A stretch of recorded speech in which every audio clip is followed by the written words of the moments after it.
incident where the vet was shot in his car, that man was off his meds. Every Thursday, I'm in the Regional Justice Center in mental health court, and it's a problem that's much bigger than us, okay? So I think more education is an answer, and scrutiny as to the policies in use of force. And we're seeing it. The ACLU's getting involved. I believe Sheriff Gillespie is welcoming them to come in. Now,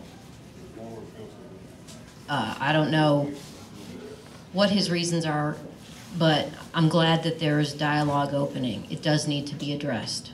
Regarding the situation with the Henderson police officers beating that man who was in a diabetic seizure. I'm more interested in Council Wilkins' decision. Did you agree with his decision not to prosecute? No. No. Thank you, Kristine. Doctor, it's your turn, and I'm going to shake it up a little bit. Is this for everybody? Yes. Start back down, listen. All right. We're all obviously in favor of more good jobs at high wages and businesses leaving the People's Republic of California to move here and so forth. But at the city level is, well, two parts here. One, it's city council policy. Are they irrelevant, helping, or in the way for economic development here? And the second part being, what should they do? I mean, should the policies be changed? Are there specific things that could be taken? Or are there things that should just plain be stopped doing because they're in the way? I think when you talk about recruiting business, you got to talk about everything you can do. And this is something I've been doing for 35 years. We, as a city council, when we're looking to bring new businesses here, it can't be, well, that's his word, I don't want to hear about it, I don't want to roll my sleeves up. I think the city council can work together with the mayor, use the voice we have, and reach out to targeted businesses and not wait for them to come strolling in City Hall, but physically go reach out to them and say, we want you here. What can we do? And then see how it fits within our budgets, fits within our models. We have a great tax state here. Our low tax base, even though some will tell you it's slightly higher in the city of Las Vegas. But we don't have, like many other communities, so many layers of taxes and excessive impact fees, like if you would go to the Midwest or go to the East Coast, because of years and years of piling those on from state level demands. We don't have those, so we don't have those to give away. What we do have is a great story about Las Vegas and a great jobs opportunity here and a great place for people to live. We've built great cultural. We're committed to schools here. We're committed to making our downtown and each one of our wards a better place. We have some wonderful parks. We have great public service here. We don't want that public service to be continually whittled away at when we can bring jobs here by not waiting for somebody to stroll across the California line. We need to get together. If I'm elected, I would go with Councilman Ross, the mayor, Councilman Coffin. We would target a grocery store for downtown. We would target medical businesses for Ward 2. And I think I could convince them the value of getting off our butts and going there and telling them why we want them here. Thank you. Roberta? There are a lot of points that need to be brought forth to the public to bring jobs here. When I spoke to this billionaire developer worldwide who makes these light bulbs, he said, you don't have the education. You can't supply the workers for me. We have to start with our public schools. We are 48th in the nation. That is not a place we want to be. We need to come up in that regard before we can tackle and supply the job force for a lot of this business. We need to recruit these people. Executives want to come here. We have a lot of great things and it's beautiful. They can bike ride, they can hike. But when they say, do I have to spend $50,000? In fact, how much is it to send a child to the Meadows annually? I'm not really sure today. How much was it when you sent yours? When I sent mine, it was about $25,000 a year. Okay, and I have a teaching degree as well as being a registered nurse. And I said to my husband at the time, I said, I went to public schools and I was successful, but I went to South Pasadena, #1 in California. Can I interject with a Sure, real quick go ahead, follow-up go on ahead. this? What can the city council do about the quality of public schools? First of all, we have to support our teachers. We have to make good negotiations with them. I personally would make the effort, I said, of giving $36,000 back to the community to initiate some scholarships. We have to start with the public. Thank you, Bob. I think the question that I picked up off that, Doctor, was what is the city's role? The city has a redevelopment agency defined by state law, and right now we're pumping about $10 million a year from the general fund into that, I think. I haven't had a sit down with city finance staff to understand it for sure, but that's what I'm reading.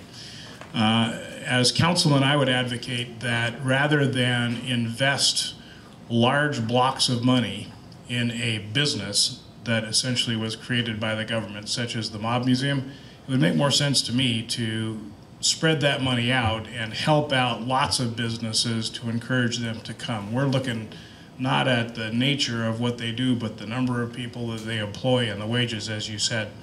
And let's not forget that, you know, with all the economic problems we've had in this place and big tax hikes just 6 years ago, you still don't have to shovel sunshine off the sidewalk here.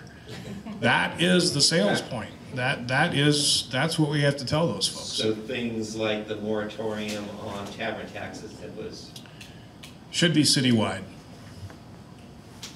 Thank you. Fayyaz, would you hold that microphone closer to your mouth when you... Thank you. Thank you.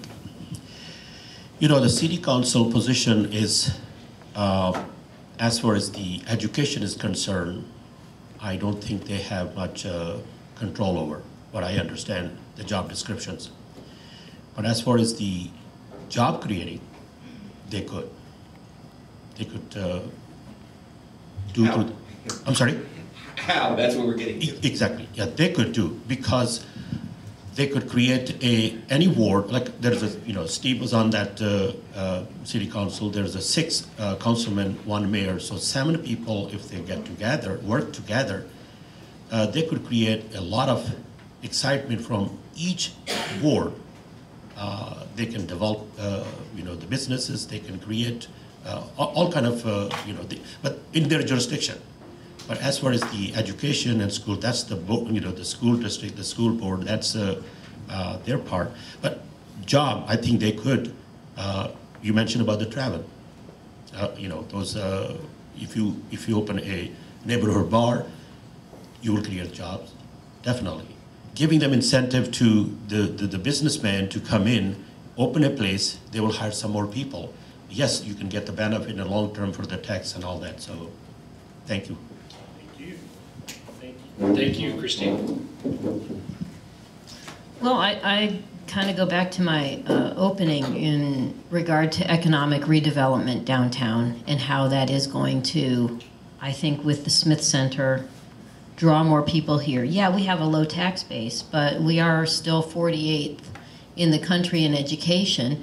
And when I was out talking to a woman who moved here from Boston, she was really excited about Smith Center opening in the Lead Children's Museum because it was her belief that arts and education go hand in hand. And I think those are the things that are going to draw people here. And if we continue on that path of progressiveness, everyone's going to feel the effects of it in the greater Las Vegas area. Ward 2 is going to feel it because as people move here, if we draw in international businesses, national businesses from other areas, then they're going to have to buy houses. What's that going to do? That's going to bring our property values up. That's going to produce jobs for laborers. I mean, I can tell you, with the folks I've talked to, in labor specifically, we had a booming construction industry, and it just went to nothing, essentially. And these people are losing their homes. We need to do more and stay on the path of looking forward. to economic redevelopment and bringing jobs here with new companies. All right, thank you. Next panelist question. Is this for everybody? Yeah, it's for everybody. They choose the answer, but it's mostly directed at Bob Beers and Roberta. With the pledge of support of same-sex marriages, you both quoted, made comments on it. Roberta, you said that Goodman should stand up for what she believes in, and stands up for what she believes in because she doesn't believe in same-sex marriages. Do you feel that? Excuse me, you said she does not believe? No, she didn't. She didn't sign the support of same-sex marriages, and you commented on that. I was asked to comment on it. Yeah, I know, but what you said was that she should stand up for what she believes in. Do you feel that an elected official should stand up for the Constitution and not what they personally believe in? And Bob Beers, you also made similar comments where you said that we should focus on other issues besides same-sex marriages, and that the people actually voted for. Do you believe that this is similar to Loving v. Virginia, where people voted and there was illegal for interracial marriages across the country until the Supreme Court ruled on that? What's your take on that? Rhonda, who do you want to go first? Roberta. I'm going to make it brief as well. When military servicemen go overseas, we don't know if they're gay or prefer the same sex or not. They go and they serve, and they do the best they can on a front line. If they come home well enough to get back into society, God bless them. If they don't, I feel extremely hurt about that. I feel we need to uphold our Constitution, and I think as an elected official, if I were an elected official, I was only an appointed one in the past 8 years on the Board of Zoning, I would say what I believe in. I think you have to tell people what you stand for. You tell people what you stand for, but don't you think you should say, this is my personal beliefs, but constitutionally, I think, as you know. Exactly. You have to take the Constitution first. Yes. That's what you must follow. Exactly. And Bob Beers, you mentioned that you're a member of the Civil Rights Commission. Don't you feel that your position on that is a little, being on the Civil Rights Commission? Well, I'm running for office because about 3 miles north of here, there's a fire station that's under construction. It's set to be done in about 3 months, but the city of Las Vegas has decided to short staff it to save $1 million in labor costs. Meanwhile, downtown we have a mob museum that the city council has voted to put $7 million a year in operating costs.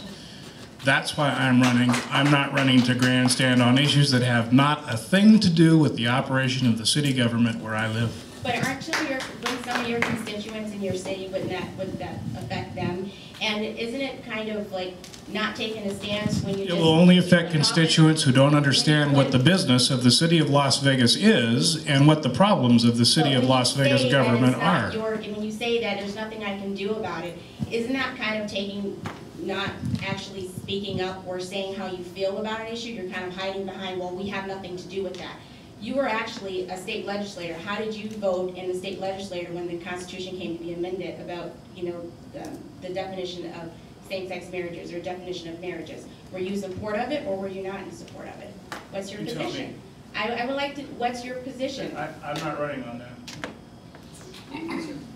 Okay. Excuse me. Thank you very much. My name's Jake Holder, and I'm a Democrat candidate. Excuse me, sir, please. Next panelist question. Maybe after.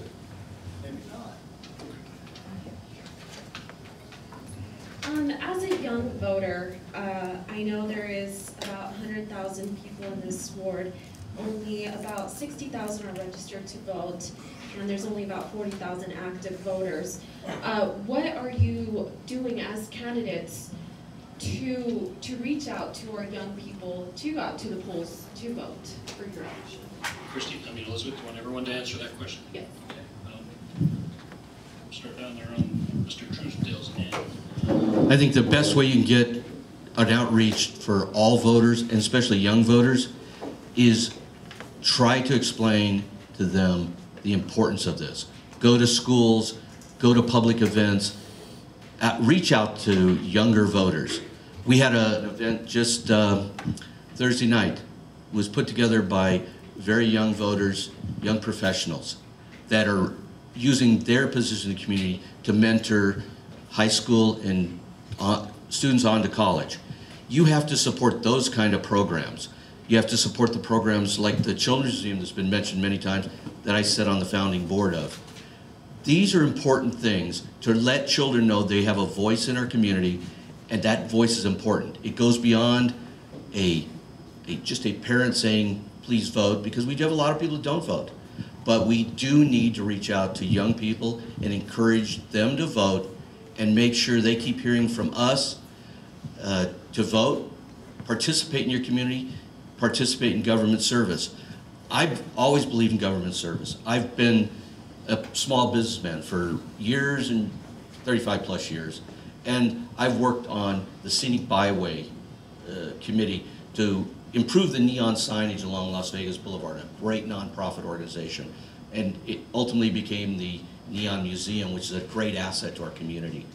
The Children's Museum, raising money for that facility that originally is located over there by Cashman Field. Great opportunity for kids to see sciences and learn about their many things. So we need to continue to reach out to our young people and make sure that they see there's value in customer or in community service, and they will wind up realizing that voting is a privilege. Thank you, Rick. I think, again, it starts at education.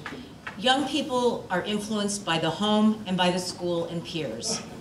I think it has to be presented in a more realistic form in our schools, starting at the elementary level. I think it also takes community members that are interested in politics or have been affected by it, going into the schools, speaking with them, being accessible as information sources, because we're in a very apathetic time, not only politically and academically. Right now, our students here are being encouraged to go take their final exams by being given an iPod or gift certificates. I hope some of you saw that on the news the other night. That's appalling. We all need to take part. We all need to step forward and be part of the change we want to see and experience in this world. We're not getting better unless we all help and make a difference. And I do apologize, Ms. Roberto, to point you out, but upon doing research on all of the elected, on all the candidates, I did notice on the Las Vegas Sun on March 4th they had an article, and out of all the candidates, you were the only one that they were not able to get a hold of.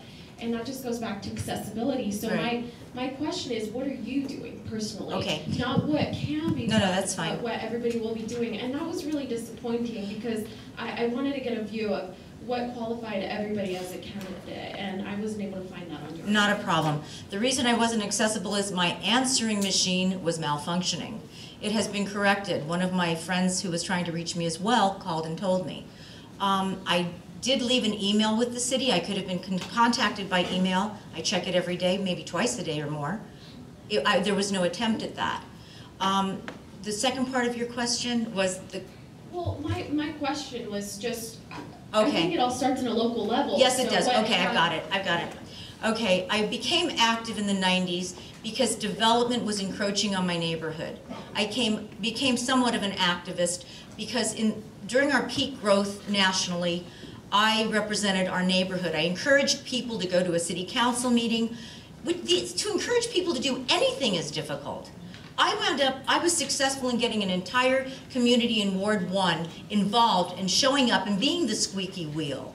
And that's how politics works. That's how it's supposed to work, with local people doing things. I set up one of the first homeowners associations along with Judge Mosley and Richard Segerblum there, and we started to get the wheels into action. That's your time. Thank you.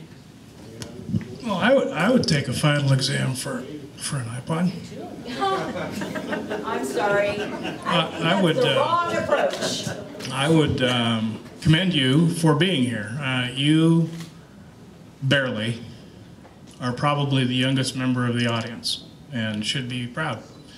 I would caution you that the Las Vegas Sun never called me and asked me any questions about that article, so your faith in the media as a vehicle for you to get information about current events may be slightly misplaced. To your question, I've probably spoken in front of over 10 years' time. I'll bet 10,000 youngsters in the Clark County schools about involvement in civic affairs and the responsibility that citizens have to be in civic service, and would continue doing that if I were fortunate to win this election. Yes. Thank you. Well, I just wanted to share my personal experience about the young voter, getting involved with that in the civic. 1996, I was a mentor of the year. I took young students from UNLV to bring them to my department, follow me through, show them what I do as an executive, my whole shift, invite them to attend also my board meeting.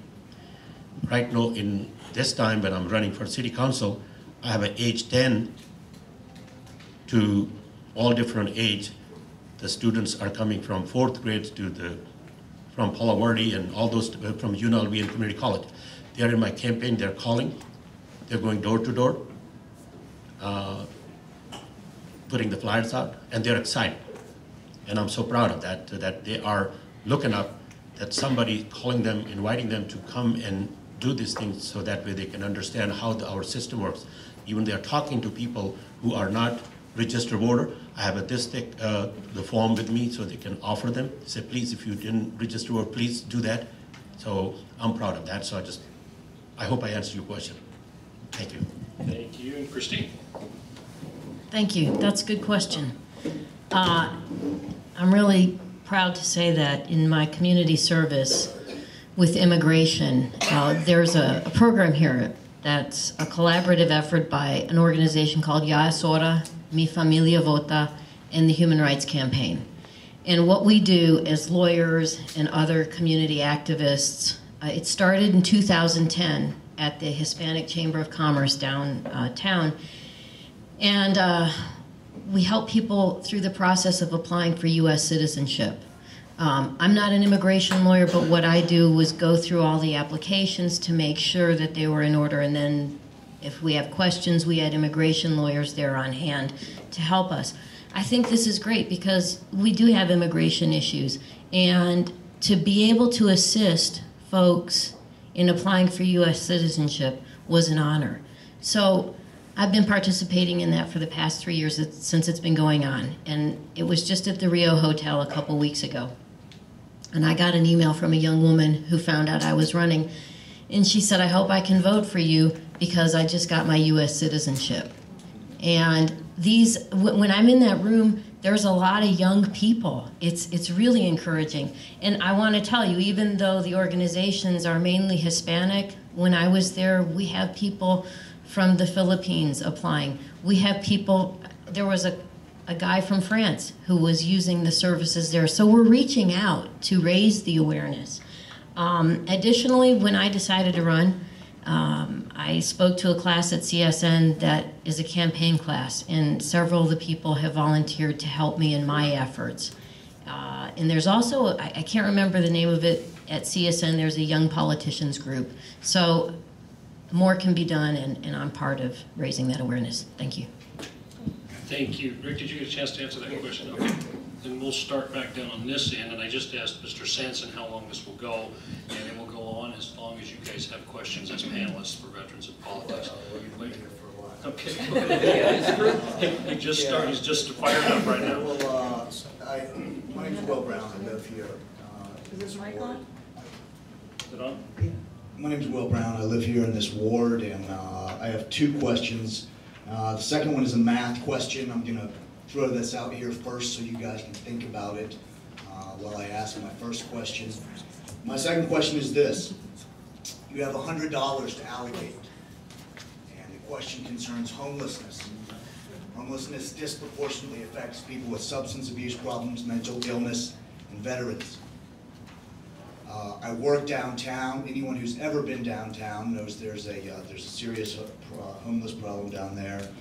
My math question is this. With the $100 you have to allocate, how much do you allocate to law enforcement, and how much do you allocate to substance abuse, mental health counseling, and veterans rehab vocational training type stuff?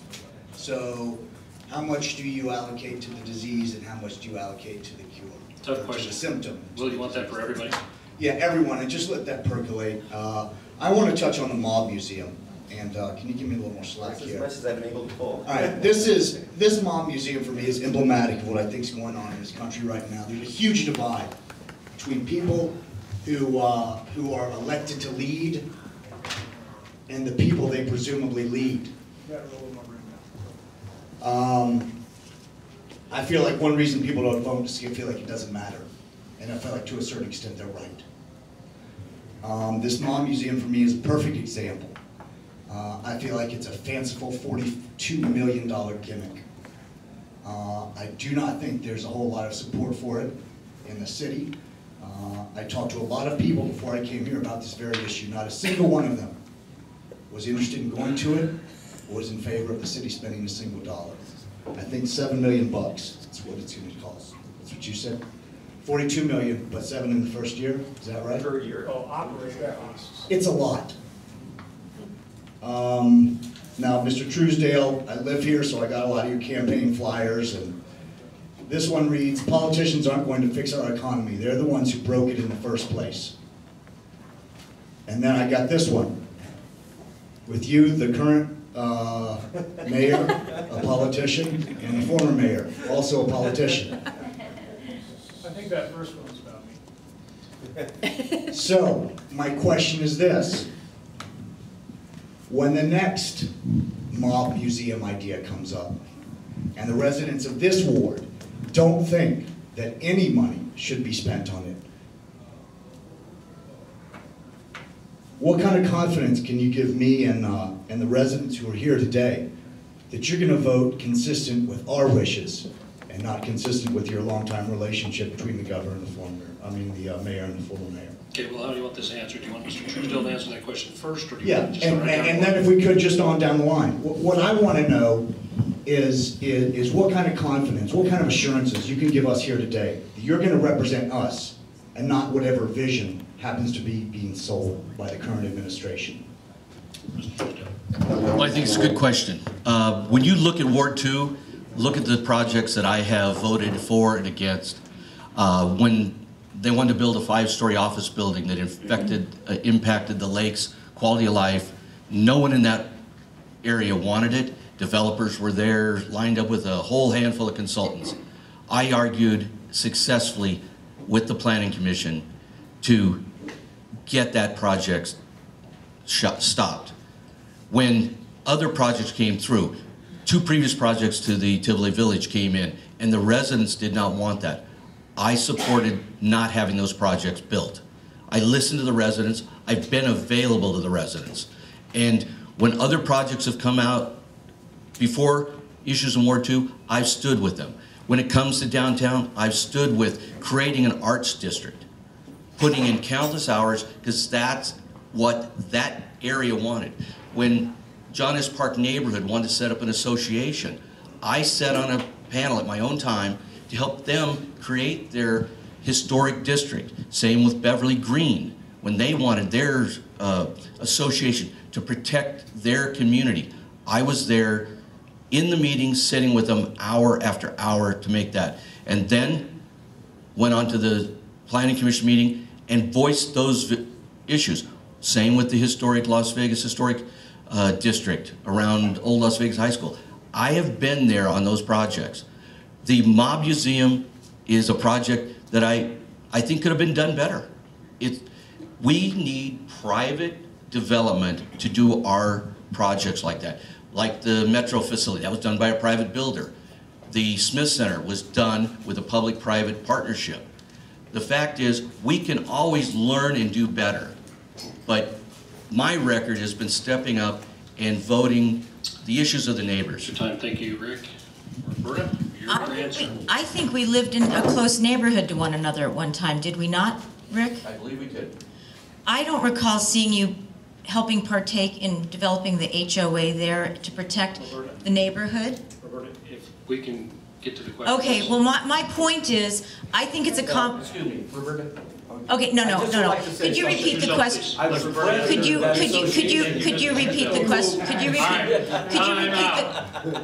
the Could you repeat the Please, question? behave yourselves. Please answer the question. That's to what the I'm panel, asking for. Not to the other repeated. candidates. Thank you very much. Could you repeat the question, please? Will, would you repeat your Yeah, question, please? I feel like there's increasingly, there's just okay. that the other council members are just signing off Okay. on the current vision of Okay. downtown. I want to know that our city council member represents us. Okay.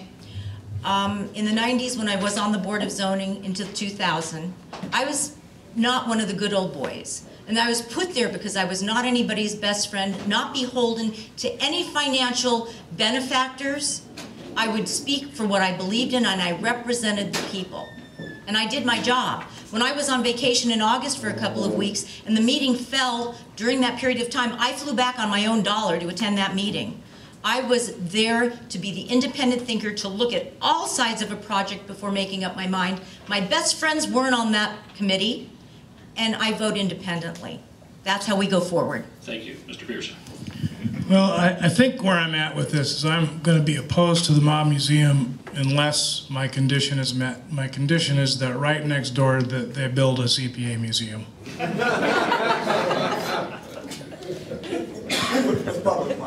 Absolutely.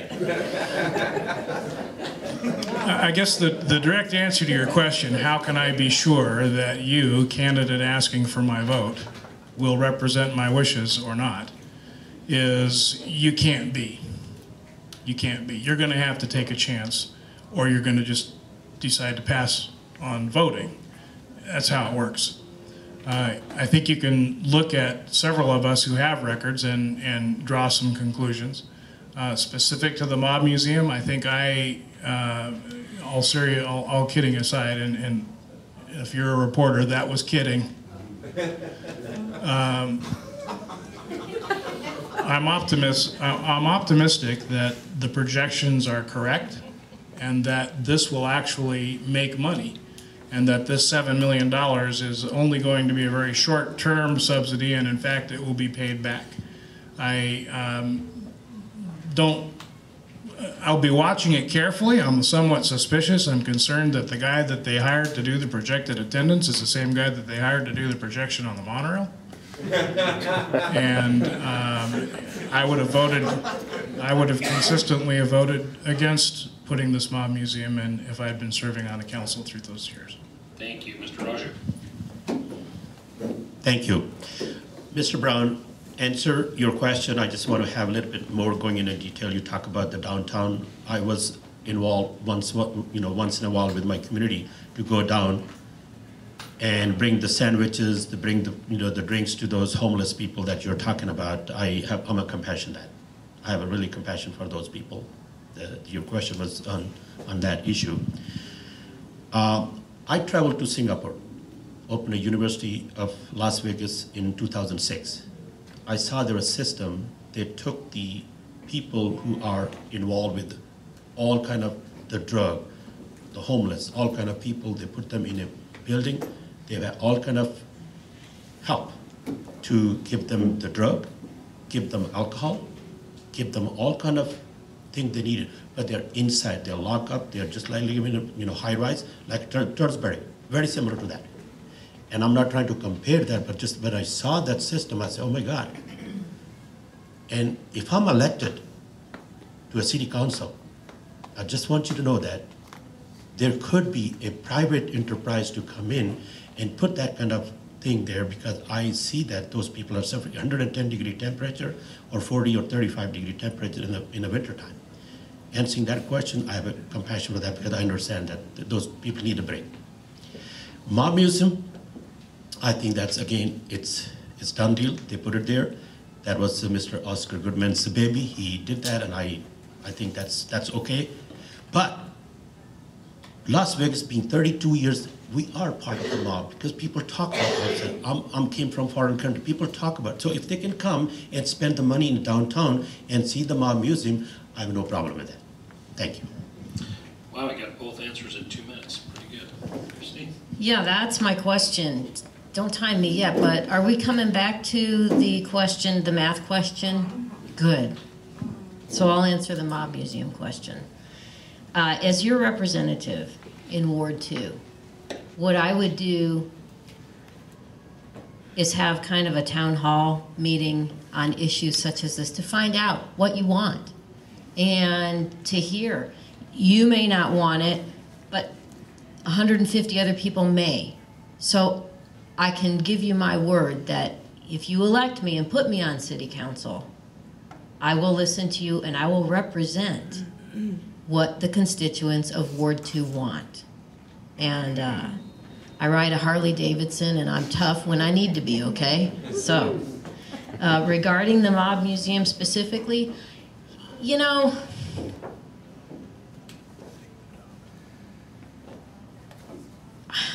I don't know. I mean, hindsight's 20/20. Could we have done something different with that money that would have helped the residents? Probably. When that plan was enacted, were we in such dire economic straits? I have a friend who owns hogs and heifers down there. And that casino, the Lady Luck, when she signed her contract to open up her bar about 7 years ago, the Lady Luck was supposed to stay open, and it didn't. Well, thank God, it's turning around, and I'm hoping she can keep her business. And if the projections are correct about the Mob Museum, then okay, it'll end up working out to our favor. And you know, Vegas, I think you have to have a sense of humor to live here. And people, really, come on. Our former mayor had showgirls on either arm, and his favorite drink was gin if he was on a desert isle. So, I'm just saying, I may not have voted for it. Could there have been something better? Probably, but we have what we have, and I hope it works out. Next panelist question. $100 actually down the road. $100. Send that mic down to Rick Truesdell, if you would. I'll start. No problem. Good question. You know, I think our climate here draws folks who are homeless because we're not in Minnesota or New York having to, as Bob said, we don't have to shovel sunshine. But it is a real problem, in all serious candor. Having been involved with the recovery community for the past 25 years, I think I would take 90 of those $100 and I would invest it in mental health services, because we often see dual addiction. If someone's mentally ill and they're not taking their meds, they're self-medicating, whether it's with alcohol, methamphetamines, or marijuana or some other drug, just to get by. It's a huge problem. So I would take the greater majority of that, $100, and focus on treatment for vets, our vets who are coming home with PTSD. You know, it's criminal to me that they're reclassifying different illnesses and vets are being, their services are being discontinued. I'm sorry, if you're over there taking a bullet for me, I'm gonna do everything possible I can to take care of you when you come back here. And that's our duty, because they're fighting for our freedom, and we need to stand up for them. And I don't see enough of that. So that's what I'll do. And, you know, hopefully we'd have that $10 left over if we could really do an effective job with housing, training, medication. I'll end with this. A lot of my clients in mental health court, there's a system of giving injections instead of having to take a pill, and that's working. So I'm all for a solution as opposed to penalizing people with these issues. Thank you. Mr. Raju. Yeah, Mr. Brown, I wanted to go back to that $100. I'll spend $100 on that. Even I bet on the $100 to the private sector, because like Kristine mentioned, our veteran, when they go on the front line, they're protecting our freedom. They're protecting our Constitution. They're protecting our citizens. When they come home, they suffer. And we read in the newspaper, and some of us, we know our friend and colleagues. So I take $100 to spend all of that to, just like I mentioned the Singapore situation, to help that, to get this private enterprise to house them, medicate them, even their alcoholic, drug, whatever the situation, provide them, but within a reasonable way so they can live their life in comfortable. Because this is a disease, this is a problem. So you got to look at as a problem to solve that. So I would take $100. I ask the private enterprise to match $100 and build something or put that together. If I'm elected, this is my dream. This is what I like to ask my city councils, the 6 of them at the board and mayor, to see if we can draw some private enterprise to help that, and whatever the money that we have, we can allocate and create that to help everybody. Thank you. Thank you, Mr. Pierce. Same question. Well, it's one of the most difficult questions of governing. I can stop anyone from abusing substances. I just have to be with them 24 hours a day. They might sneak some, but only once or twice, and then I'll get them back straight again because I'm going to be with them 24/7.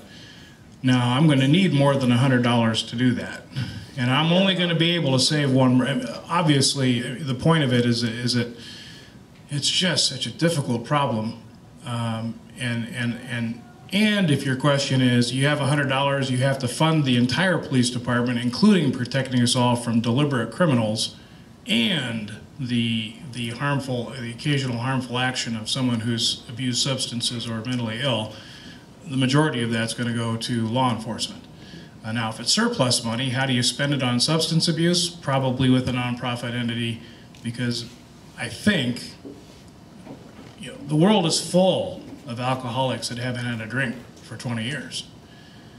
But they want to be sober. So first, somebody has to want to clean up, and we have to be there when they make that decision to help them do it, because it's very, very almost impossible to do alone.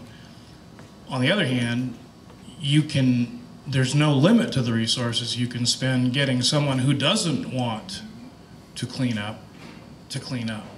So we can't spend our resources doing that. So I didn't understand your question.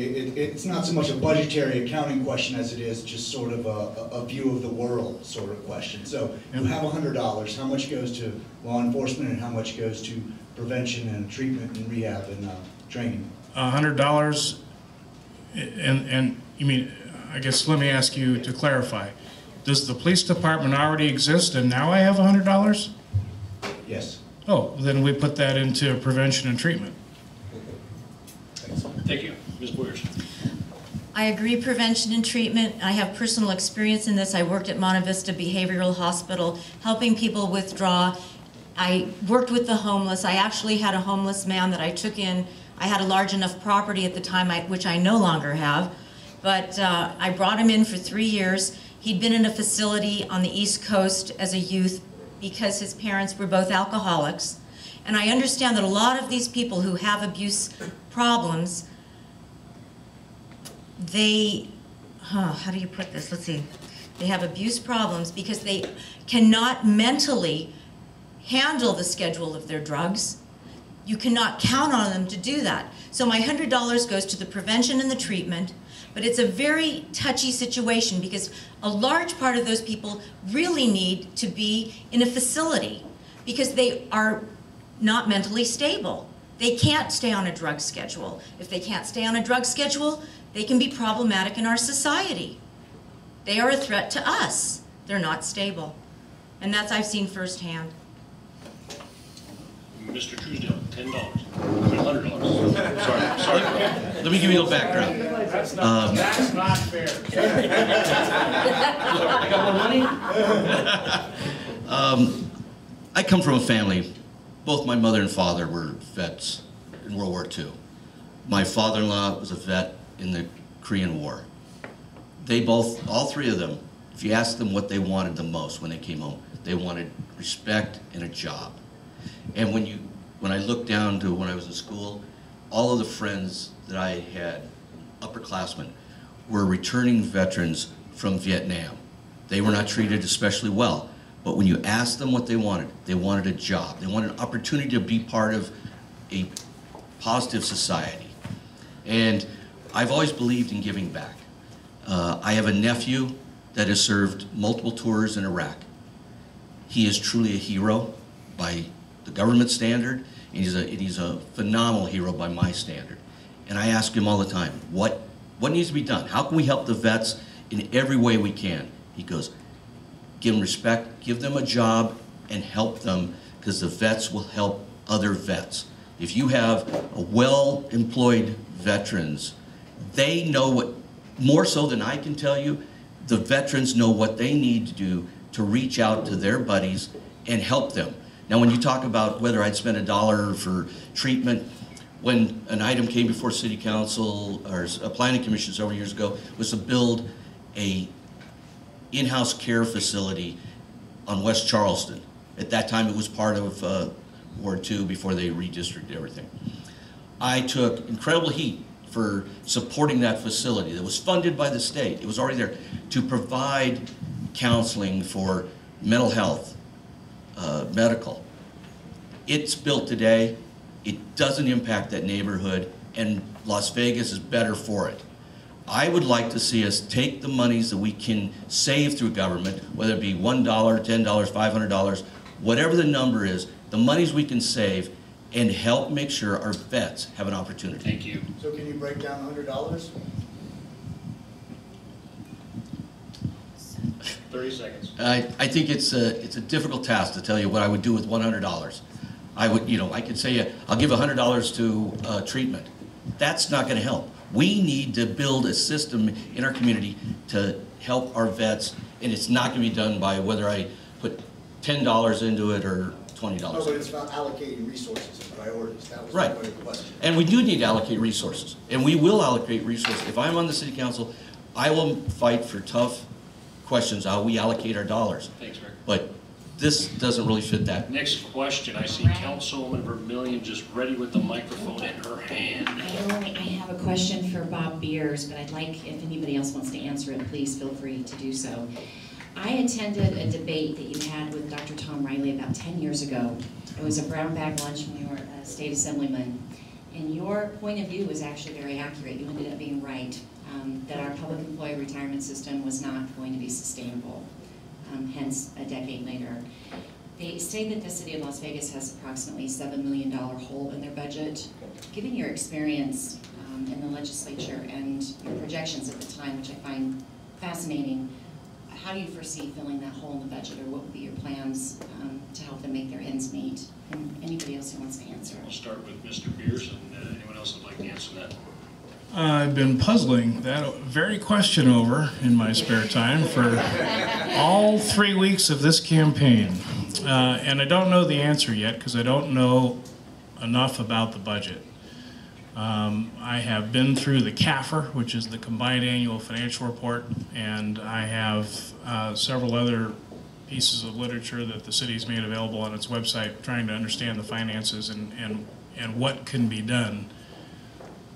Clearly, something will have to be done because that hole is very real and only going to get worse. One of the things that can be done, and it goes back to some of the earlier questions that have been asked, is getting businesses in here creates jobs and increases the city's revenue without changing tax rates. That's going to have to be an answer. I hope we're at the bottom, and so whoever gets elected will be able to take full credit in 2 years for something they had nothing to do with. But if that's true, then hopefully the hole in the budget is going to be a little less than we think it is now. Nevertheless, something will have to be cut. I don't know if it can be done with freezing positions, which is the most popular method of doing it because it involves no real change on the long haul. But we'll have to take a look at those retirement costs together with the legislature. We'll have to take a look at the benefit costs and the employee costs. They're all hard decisions, and it's going to take someone who's got experience and will in order to be able to make the decisions that are going to have to be made in the next year. Thank you, Mr. Beers. Anyone else want to answer that question? Okay. Mr. Truesdell. I think we as a community need to understand when we talk about labor agreements, we talk about what's happening in our city. we need to realize the unintended consequences of state actions that put burdens on our city. We look at our budgets, and when the city looks at it, every item in that budget, they look at, well, it's X dollars for an employee, but it's the PERS, the other benefits, the sick leave, all of the other things that go into there.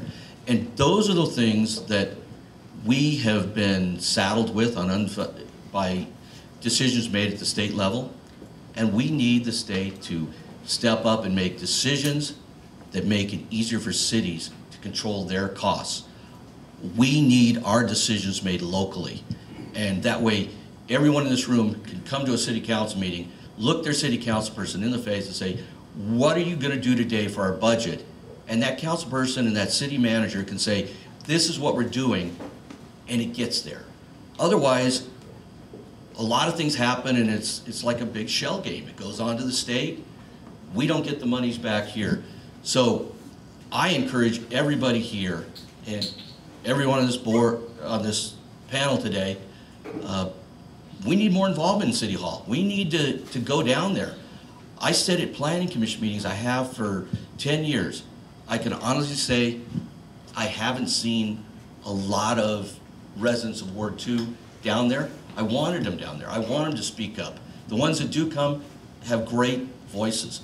But if we don't say we've had enough of government, we want to take care of small business, we want to make it easier for small business to get through the system, not take 2 months to get a business license, to get it down, to get it in a small period of time so they can hire people, these issues will correct themselves, but not if we do absolutely the things the way we have, just debating to the state. What is the budget for the city of Las Vegas? I don't know. I'm asking. I can't tell you the exact dollar right now. But you don't know? I don't pass the budget. I haven't had the luxury of spending my day going through it like some of the candidates are.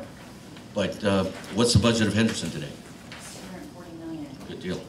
I'm not a planning commissioner. Kristine, did you want to ask a question on the $7 million? And planning commissioners don't pass budgets. I know Deficit. that. City of Las Vegas deficit, budget deficit. You can Google it. Yeah. What's the annual operating budget for the city? It's about $500 million. Steve, you know what it is. Yeah, it's about half a billion dollars. It's more like 485. With a $7 million hole. Yeah, but Kristine, and just so you know, I know some folks have to leave for the races, other folks have to leave to meet canvassers. So candidates, if you have to leave as we're moving along, because I know there's a couple more questions for our panel, please do so. Yes, first let me say that I do have to leave because I'm meeting some folks at 12:30 to canvass. I was here early at 9:30 and told that it would be done at noon, so don't think I'm rude, okay? All right. The $7 million shortfall.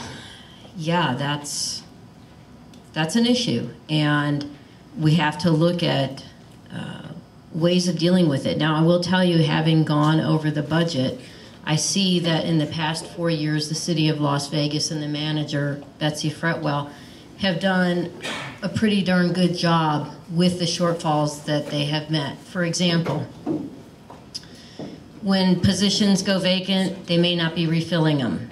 My understanding is what they've done is they've taken those empty positions and put them into like a super fund, and then as needed in certain departments, they'll refill that if it's needed. But they've done an incredible job the past 4 years.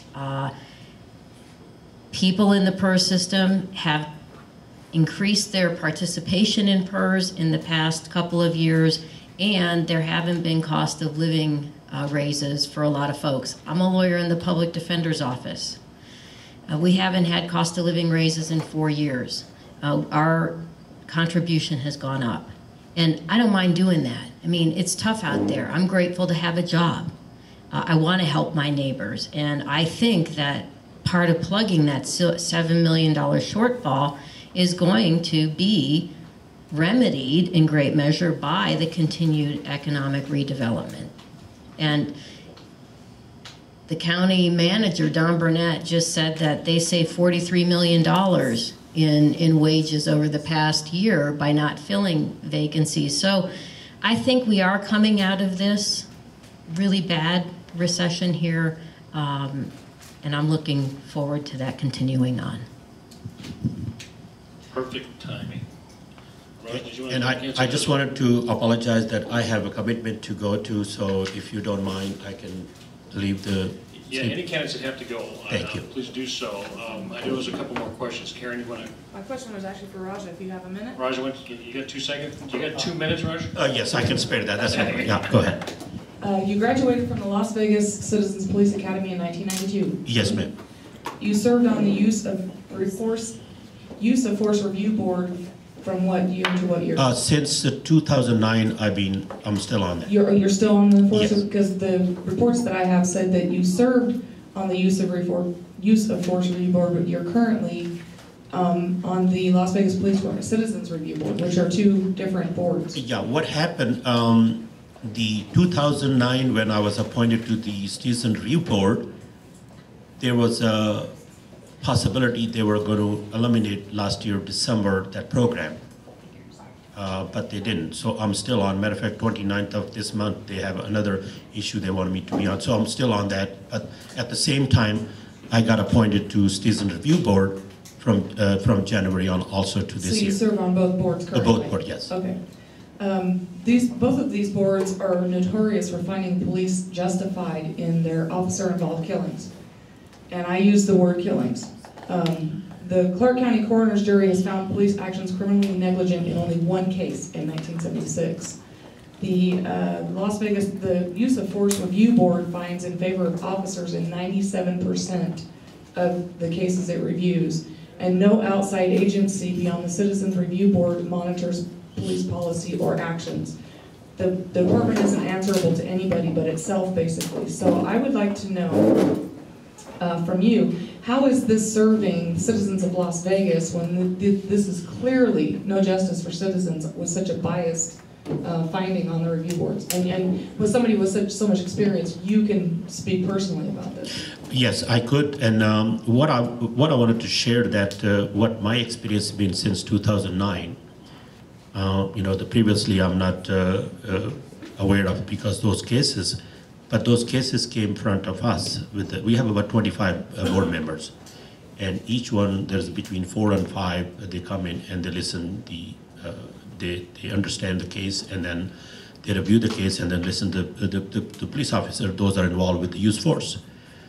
In my